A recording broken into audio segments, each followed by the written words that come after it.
Et ça, en fait, ça va planter un mensonge dans mes croyances profondes qui va effectivement générer une forteresse. C'est je ne corresponds pas aux attentes de mes parents, je ne corresponds pas aux attentes de ce monde, je ne suis pas adéquat dans ce monde. Et puis en fait, le rejet va se décliner, se conjuguer, et ça va créer une forteresse dans ma vie qui est le rejet. Et pour percer cette forteresse, effectivement, ce n'est pas de la délivrance, mais c'est du reparamétrage. Bonjour, bienvenue à notre émission Femmes en réveil. Aujourd'hui, j'ai deux femmes magnifiques, exceptionnelles. Deux femmes de réveil. Voilà, Sandra et Johanna, bienvenue sur le plateau de TBNFR. Salut.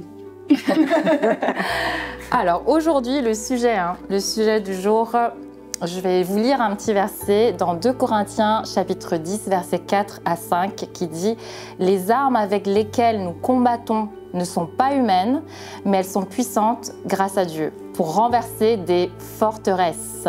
Nous renversons les raisonnements et tout obstacle qui s'élève avec orgueil contre la connaissance de Dieu et nous faisons toute pensée prisonnière pour qu'elle obéisse à Christ. » Donc aujourd'hui, on va parler de déconstruire les forteresses.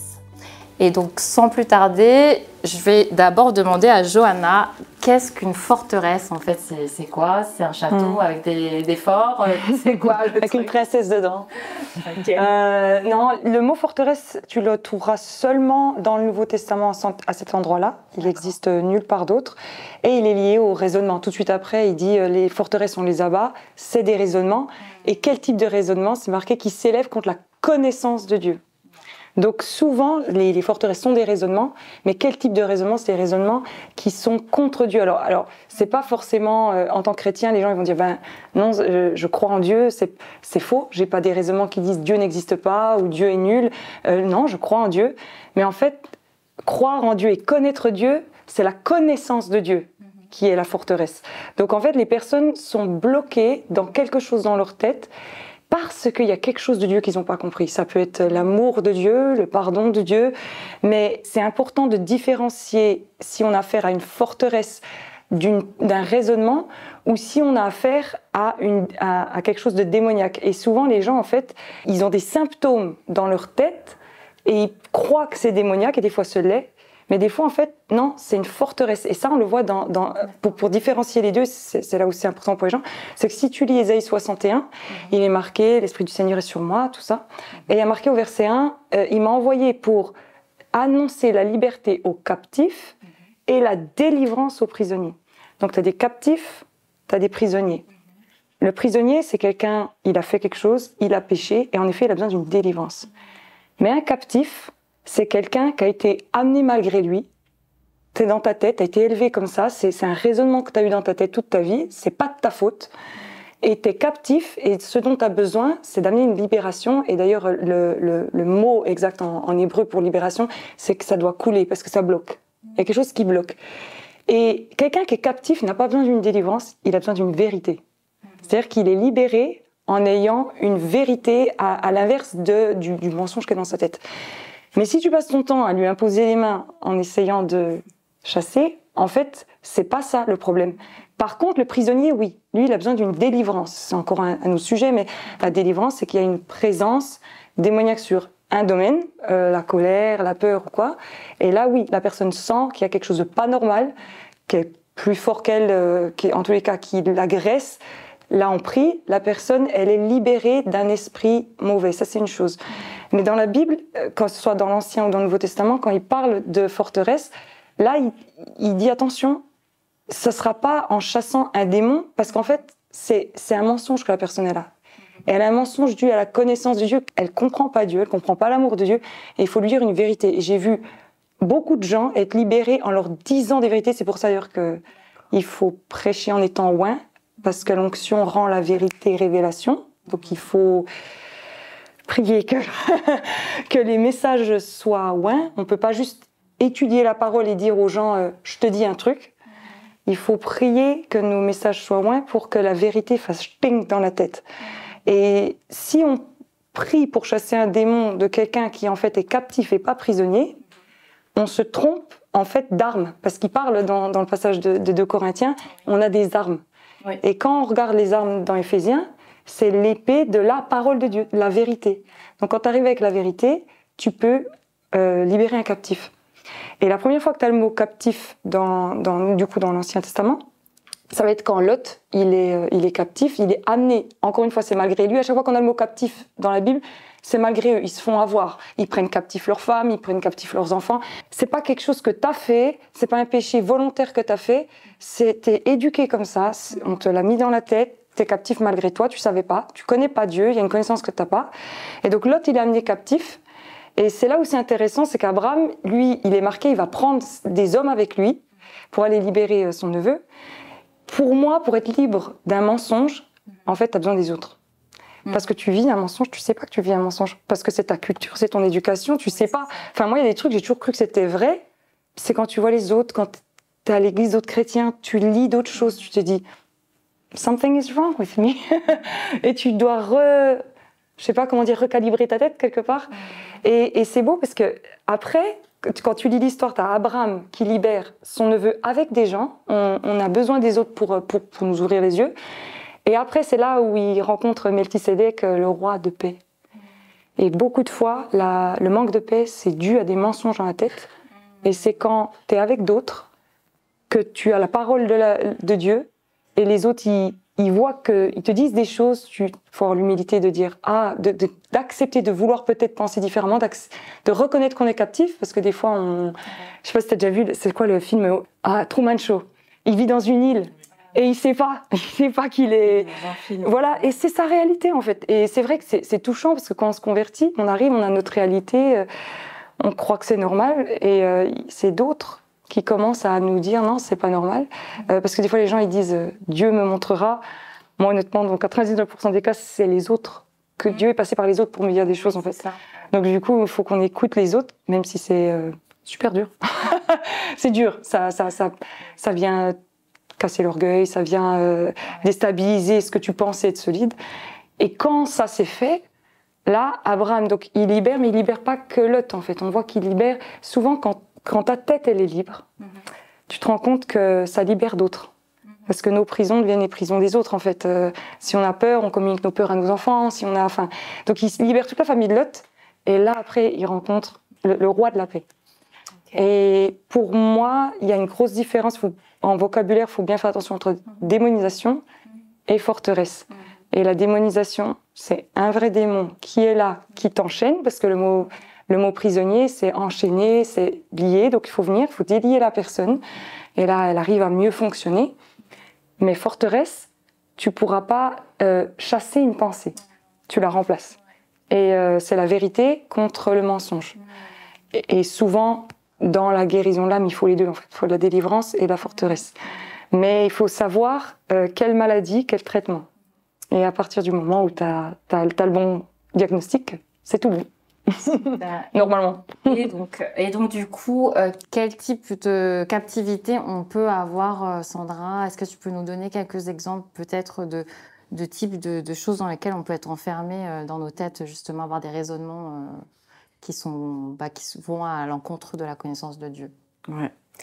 Déjà, c'est important de comprendre en fait que tout démarre dans les pensées.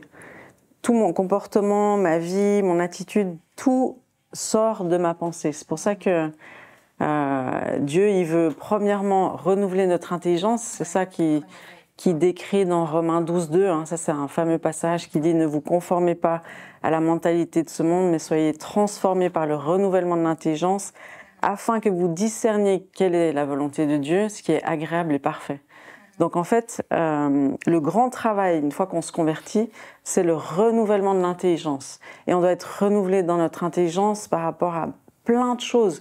La vision qu'on a de nous-mêmes, la vision qu'on a de Dieu, le Père, le Fils, le Saint-Esprit, la vision qu'on a du monde. Enfin, si par exemple on est né, comme je l'abordais il n'y a pas longtemps, du rejet, si je n'ai pas été accueilli par mes parents, si ils ont voulu m'avorter ou si je ne suis pas arrivée au bon moment, je vais souffrir de rejet. Ça, c'est une des premières racines du rejet.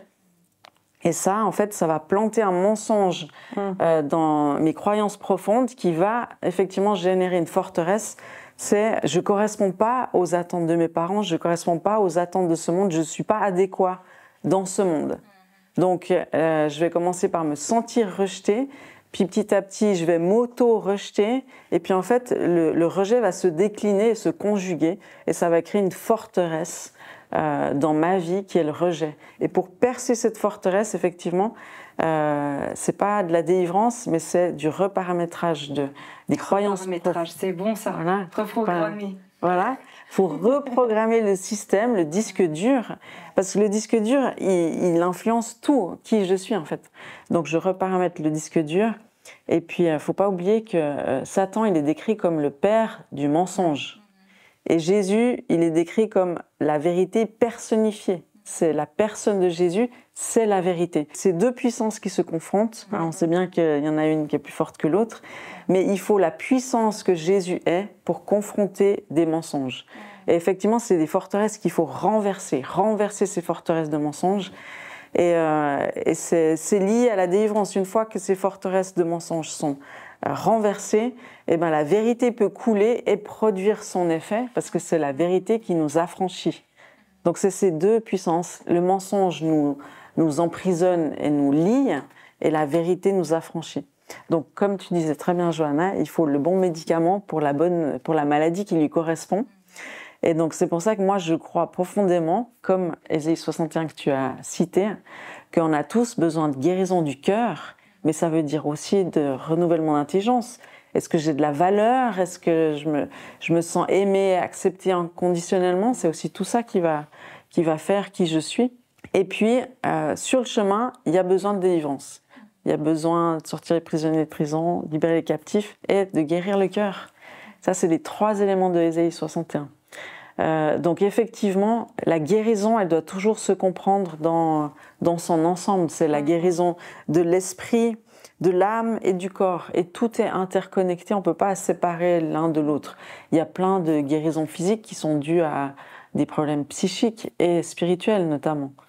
Donc quand on veut aider une personne, c'est important de tout envisager. Et puis moi, c'est pour ça que ce que je pratique, c'est les entretiens conduits par le Saint-Esprit, parce que le Saint-Esprit, il va cibler la racine, il va montrer exactement ce qu'on a besoin de voir pour accompagner la personne vers la guérison. Et puis, on peut dire à une personne, t'es aimé de Dieu, ça c'est la vérité, la parole de Dieu te dit, tu peux citer des versets et tout. Mais ce qui est encore plus efficace, c'est de conduire la personne à entendre la voix de Dieu. Oui, oui. Et parce qu'il faut préparer le chemin pour entendre la voix de Dieu. Et comme je lui disais par rapport au rejet ou par rapport à entendre la voix de Dieu, selon l'expérience qu'on a de notre Père terrestre ou notre Mère terrestre, nos expériences terrestres vont nous conditionner à voir les autres et le monde d'une certaine manière. Donc ça veut dire que je vais devoir revisiter toutes ces blessures-là pour me reparamétrer. Et je vais devoir pardonner aux acteurs. En général, les acteurs principaux, c'est souvent les parents, parce que c'était ceux qui avaient le plus d'influence et aussi... Qu'ils ont formaté. Oui, on fait le plus de responsabilités. Ils devaient répondre à la plupart de nos besoins. Et donc, il faut préparer le chemin, et c'est beaucoup de pardon et beaucoup de renoncer à des mensonges pour accéder à la vérité de qui est Dieu. Donc, pour recevoir la vérité, le mieux, c'est de la recevoir directement de la source, parce que ça nous construit encore plus puissamment que quand c'est quelqu'un d'autre qui nous le dit, même si on a besoin de l'autre pour nous aider à nous connecter à Dieu. On a toujours besoin des autres au final, ça c'est sûr.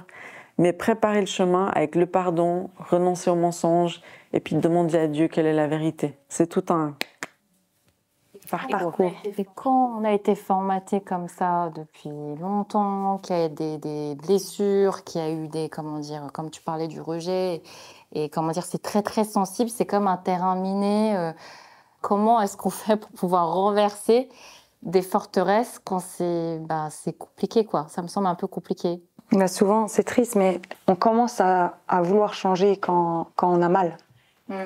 Souvent, en fait, tant que ça roule, tant que c'est nos défenses, tant que c'est notre mécanisme, tant que ça marche, tant que notre contrôle fonctionne, notre colère nous permet de tenir, ou le mutisme nous permet de fuir des situations. Tant que ça marche, ça marche. Moi, je trouve des fois que la plus grande grâce de Dieu, c'est le moment où la main de Dieu s'appesantit et tu te rends compte que là, ça va plus passer, mais c'est dans sa grâce qu'il fait ça. Je pense qu'on est tous dans des raisonnements qu'on croit justes jusqu'au moment où on est confronté aux conséquences du raisonnement. C'est compliqué. Par exemple, on voit avec des gens qui ont été dans une culture, puis ils sont parachutés dans un autre pays. On appelle ça le clash des cultures. Mais je crois qu'on peut le vivre vraiment avec Dieu. Et on le voit, des gens qui se convertissent ou qui viennent d'une autre croyance ou quoi, c'est presque un autre monde. Hein. Tu te reparamètres. Mais ça, tu décides de guérir parce que tu reconnais que tu es malade. Et souvent, tu reconnais que tu es malade parce que tu as des symptômes. Et c'est pour ça que parfois, je pense qu'il ne faut pas qu'on ait peur des moments de turbulence dans nos vies. Moi, j'aime bien quand c'est comme ça, dire à Dieu ok, qu'est-ce que tu veux me montrer? Qu'est-ce que j'ai est-ce qu'il y a quelque chose que j'ai manqué? Est-ce qu'il y a quelque chose que j'ai pas compris de toi? Est-ce que c'est pas toujours que des attaques du diable? Enfin, moi d'ailleurs, je mets Dieu après le diable. Donc le diable, s'il me fait quelque chose, il y a Dieu encore au-dessus qui permet encore que ça se passe pour m'amener quelque part.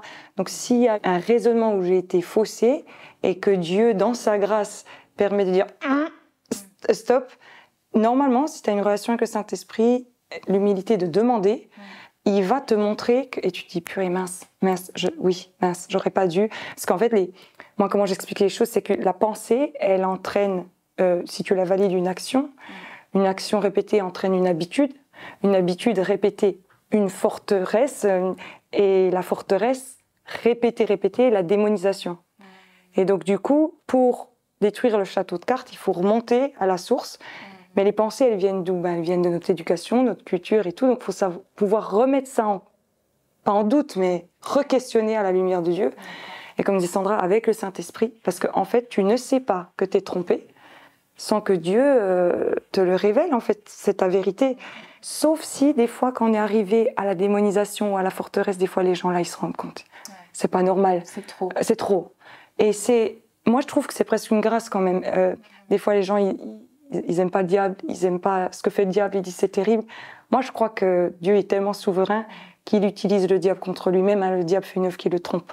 Si on vit les choses avec Dieu, parfois nos plus grandes souffrances deviennent nos plus grandes victoires, deviennent des fois même nos ministères.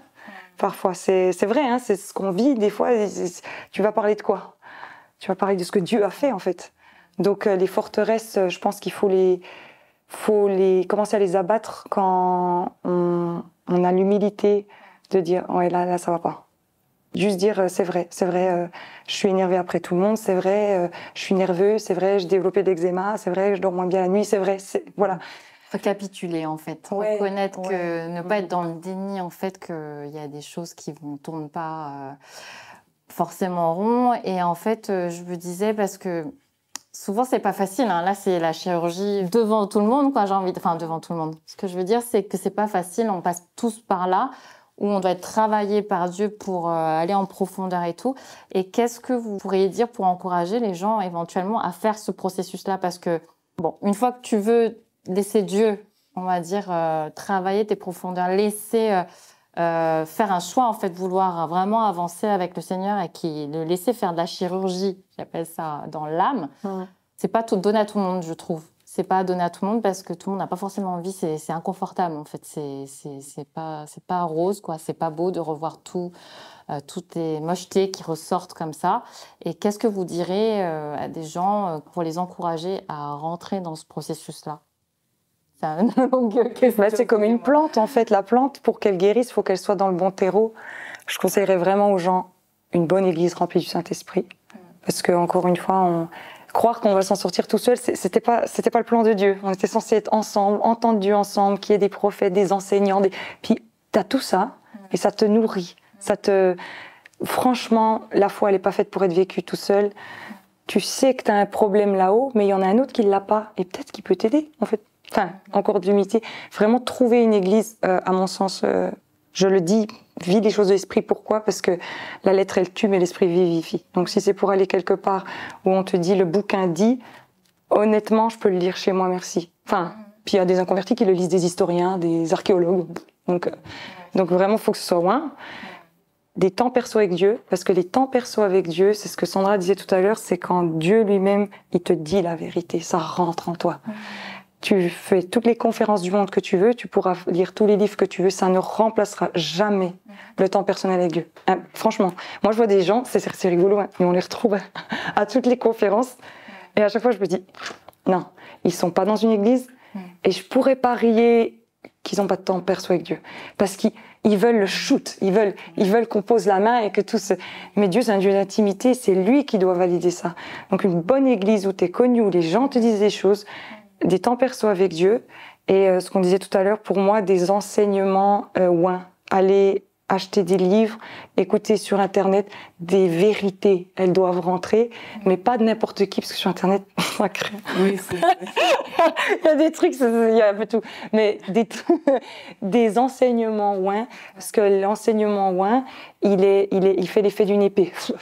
Alors du coup, de l'intérieur, Dieu te parle, de l'extérieur, l'enseignement ouin vient, et sur les côtés, les frères et sœurs. Et normalement, avec de l'intérieur, de l'extérieur et des côtés, t'es reprogrammé, c'est ça que t'as dit, recalibré, je sais pas comment on l'a dit, et hop, on remet la machine en route. Moi, je trouve que ces trucs-là marchent bien, en général, pour être programmé. Je sais pas ce que t'as aussi. Oui, reparamétrer. Ouais. Non, mais tu as tout à fait raison. Et je voulais appuyer ton propos, Johanna, parce que tu as tout à fait raison.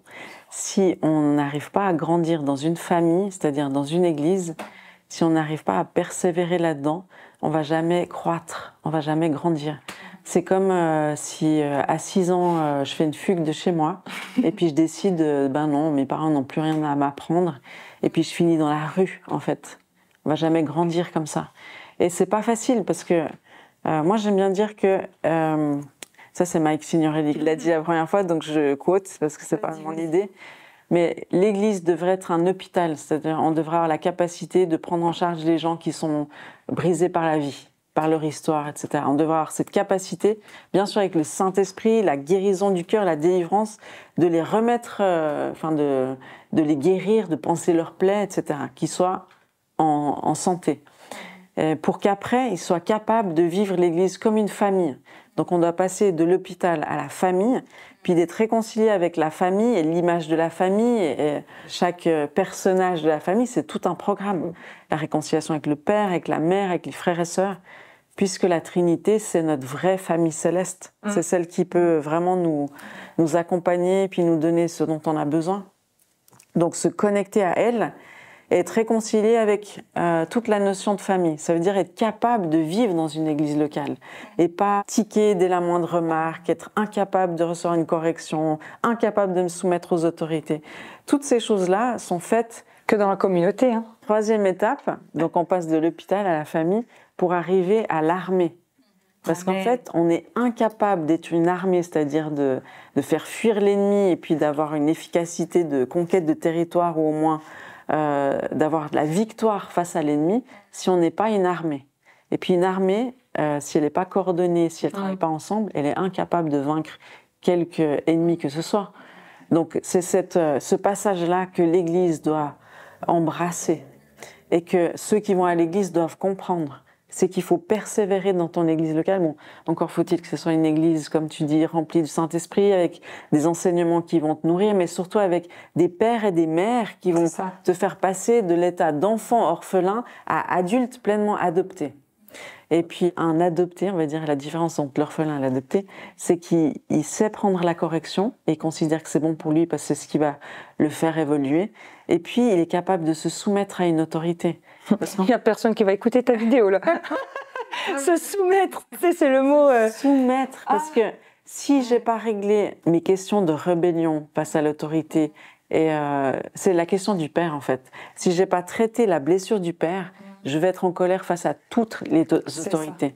Parce que la figure du père représente toutes les autorités. D'ailleurs, dans la Bible, c'est pour ça qu'il nous dit qu'on doit être soumis aux autorités que lui-même a établies. Donc pour nous, c'est là, non mais comment est-ce que Dieu peut établir des autorités iniques? Mais pour dire que même Jésus, pendant 30 ans, il a dû apprendre à se soumettre à des hommes et des femmes terrestres, déjà à ses parents, pour pouvoir être capable de se soumettre ultimement à l'endroit de la croix. Donc notre entraînement à notre vie chrétienne, il est entre nous, êtres humains. Je dois apprendre à pardonner, je dois apprendre l'humilité, à pas être jaloux, pas être en compétition, en comparaison. Je dois apprendre à être connecté au Père qui me donne toute cette assurance dont j'ai besoin pour recevoir la correction, pour me soumettre, parce qu'il n'y a pas d'armée sans soumission. Ça c'est fatal. Enfin, je veux dire, c'est un fait. Donc c'est tout un programme en fait. Mais c'est vrai que l'église locale, c'est vraiment le projet de Dieu. Ah oui. C'est vraiment le projet de Dieu et c'est pas la facilité. Parce que c'est vrai que la facilité, c'est d'aller d'une conférence à une autre, de se prendre des shoots et d'avoir de comptes à rendre à personne, d'avoir personne à qui se soumettre. Et c'est pas le royaume de Dieu, c'est un royaume d'amour. On apprend l'honneur, le respect, le pardon, demander pardon comme pardonner, s'accepter les uns les autres. Enfin, je veux dire, c'est ça le programme. Mais Internet a abîmé l'église locale, je trouve, parce qu'en fait, au lieu de le vivre entre nous parce que Internet, en fait, ça va te nourrir, mais il y a personne qui te confronte à ce qui est dans ta tête. Alors que quand on est dans l'église locale, je te connais, tu me vois vivre, tu me vois faire, tu me vois parler, tu me vois ne pas parler, tu me vois bouder, tu me vois machin. Et donc du coup, moi je suis à fond hein, pour Internet parce que ça permet de répandre le message partout. Et en même temps, il y a des gens qui, au lieu de vivre l'église, se sont dit c'est bon, je suis sur Internet. Mais ça ne renouvellera pas, ça n'abattra pas tes forteresses parce que tes forteresses, elles doivent être confrontées pour être révélées. En fait, c'est une forteresse, donc c'est déjà solide et barricadé et bloqué. Et c'est quand tu es face à l'autre que tu te dis « ma réaction n'est pas normale, ah oui, eux, ils fonctionnent comme ça ». Et ça, Internet te le donnera pas, quoi. Vraiment, il faut que les gens trouvent une église locale, hein. C'est important. Ce que tu dis parce que moi, j'ai été confrontée.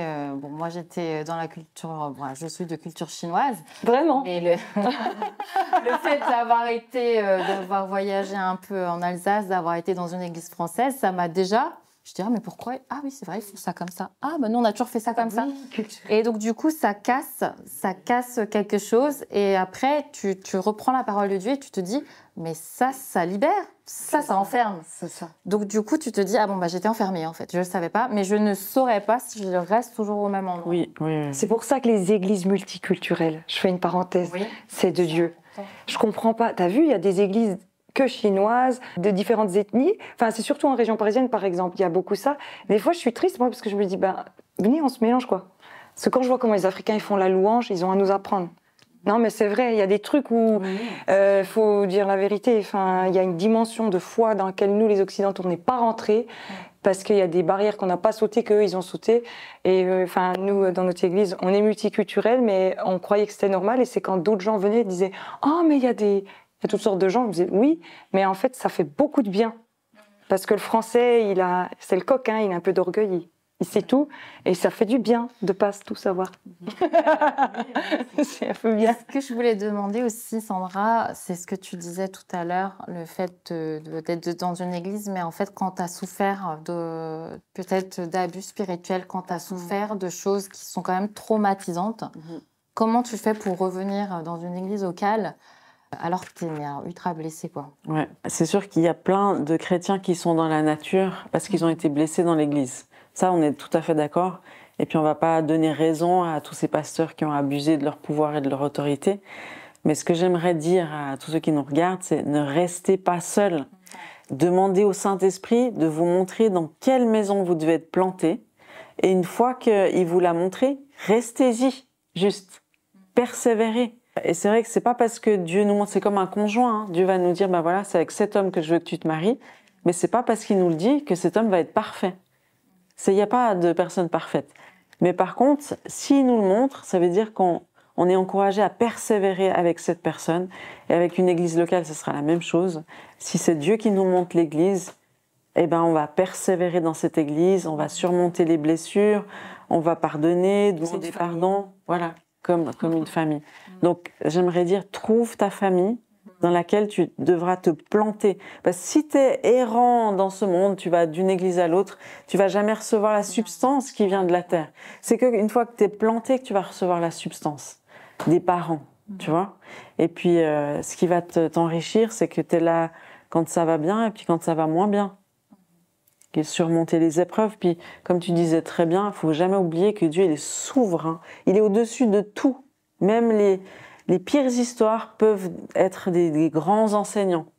En tout cas, moi, tous les moments difficiles que j'ai vécus dans ma vie, je peux dire que chaque moment difficile, chaque trahison, chaque jalousie, chaque épreuve aussi, Sandra, c'est pas facile pour les autres. Faut se mettre à leur place. Non, pas du tout. Ça m'a fait gagner en humilité à chaque fois. Oui. où je me dis, bah, vas-y tranquille Sandra, tu veux changer le monde, mais t'es pas la seule. Et puis c'est au timing de Dieu, c'est comme Dieu va le faire que tu vas le faire. Donc bah, c'est comme des claques qu'on se prend, qui sont salvatrices. Elles nous apprennent des choses. Donc bien sûr que on est conscient qu'il y a des endroits qu'on doit fuir, ça c'est clair. Des mariages toxiques qu'on doit fuir, ça c'est sûr. Des églises locales ultra toxiques qui nous font mourir à petit feu, qu'il faut fuir, ça c'est sûr. Mais de manière générale, il faut comprendre que Dieu veut nous amener dans un processus et que c'est pour nous apprendre des choses et pour nous modeler comme lui le souhaite. Voilà. Après, si ça peut aider pour des gens qui chercheraient une église locale, savoir laquelle choisir. On a parlé d'une église remplie de l'esprit, mais ça peut vouloir tout dire parce qu'on peut tomber aussi dans des trucs un peu mystiques où, à part sonner du chauffard tous les dimanches, voilà. Non, mais c'est vrai, il y a des trucs un peu particuliers.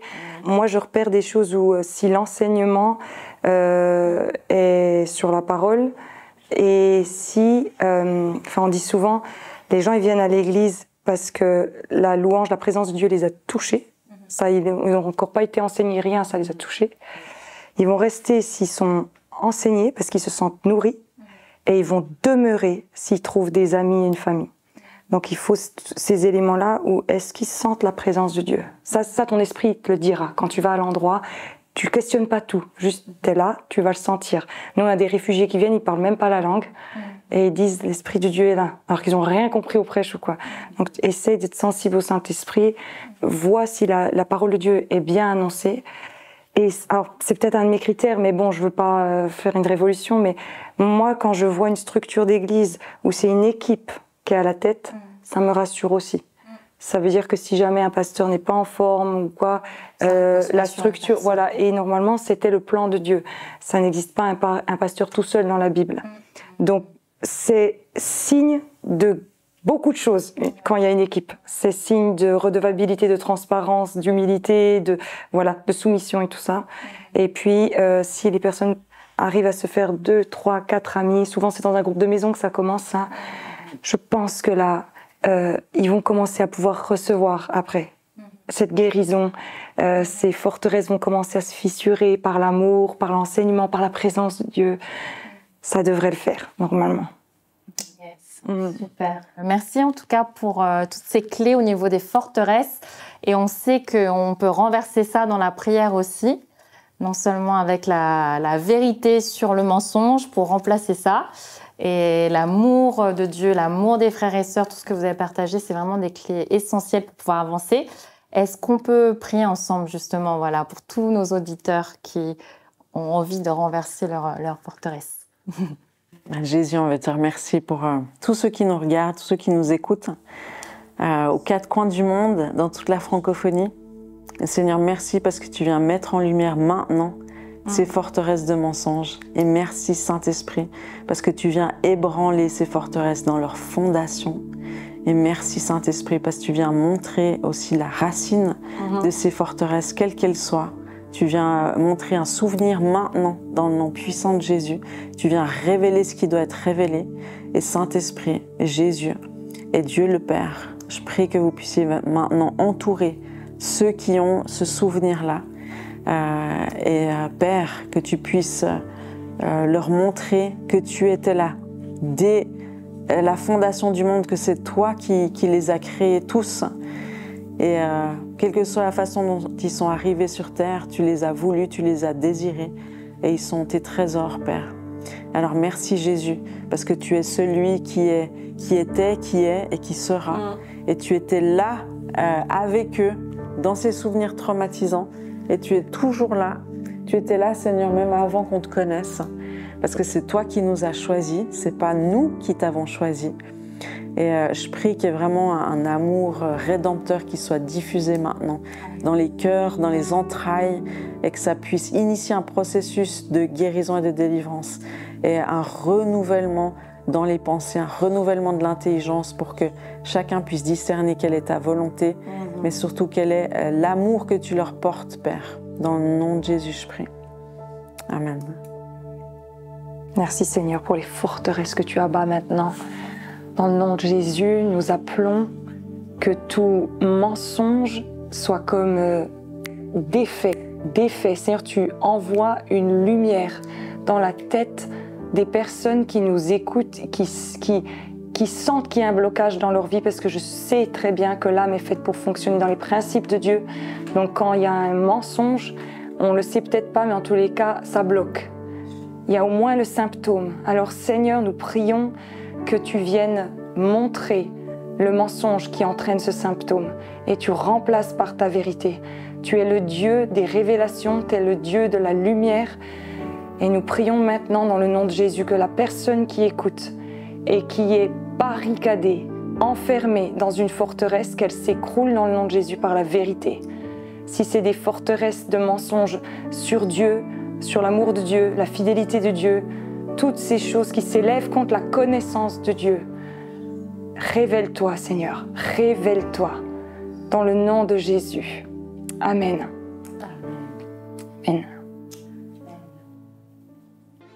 Je t'invite à liker la vidéo, à la partager si ça t'a fait du bien et à t'abonner à notre chaîne TVNFR.